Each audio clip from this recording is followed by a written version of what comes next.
Europe 1, le club de l'été. Eva Rock. Lise Pressac et Olivier Pouls, notre invitée du jour, est une insatiable curieuse. C'est une amoureuse de la culture et une femme de médias aussi. Petit portrait sonore.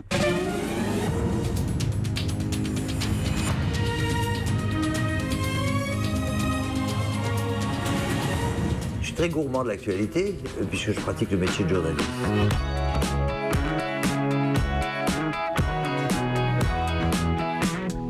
Jennifer, bonjour. Merci beaucoup d'être avec nous. Je me sens ailleurs, je me sens dans le royaume de l'émotion, de la peur des comédiens, du partage d'un texte, d'un moment qui ne se reproduira jamais par définition puisqu'il est unique. Cette sensation-là, pour moi, elle est très précieuse et je vais tout le temps la rechercher au fond. On a tous quelque chose en nous de Tennessee, cette volonté de prolonger la nuit. Bonjour Claire Chazal. Bonjour Eva.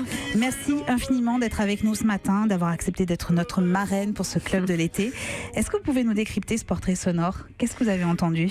Oh, évidemment le générique du journal qui a bercé, enfin qui m'a suivi ou précédé bien sûr pendant 25 ans.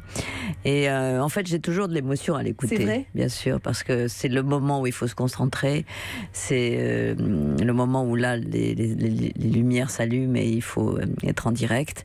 Et le direct est irremplaçable, c'est vrai. Nous sommes d'accord. Voilà, c'est pour ça qu'on y est d'ailleurs. C'est pour ça qu'on y est, exactement. Et c'est tout à fait différent parce qu'il se passe quelque chose. Il y a une électricité particulière, une énergie.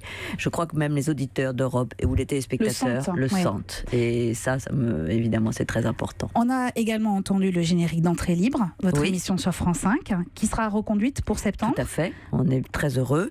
En quotidienne, tous les soirs à 20h20. Absolument. Et c'est unique, il faut le souligner. Un magazine culturel dédié à la culture, à toutes les formes de culture, de la bande dessinée à la pop musique, en passant par le théâtre, le cinéma, l'art contemporain, etc. Des sujets formidablement faits par une équipe de journalistes brillants, passionnés, que j'essaye de porter depuis 2 ans, et qui marche bien, et qui est quotidienne. Alors je dois dire que nous sommes très heureux. Oui. Et puis on a également entendu la voix de Philippe Tesson. Bien sûr, qui est mon mentor, qui est mon père, qui est mon...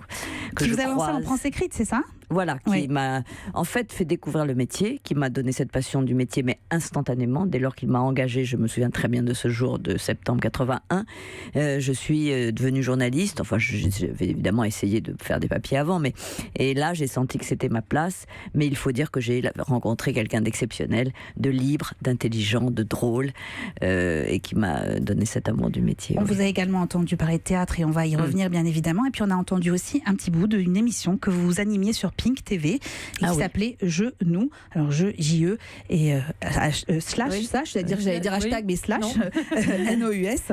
Ça reste un bon souvenir pour vous aussi, cette aventure d'entretien ? Oui, c'était la première fois en fait que je quittais un peu le journal et que j'essayais de me concentrer sur la culture. Et là, j'avais un entretien, j'avais une rencontre avec un artiste, quel qu'il soit, pendant 1 heure. C'était assez joliment mis en scène.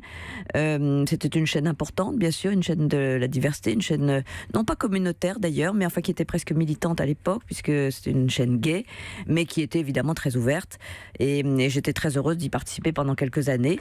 Et ça, d'ailleurs, m'a donné l'envie de poursuivre ces interviews d'artistes. Oui. Europe 1.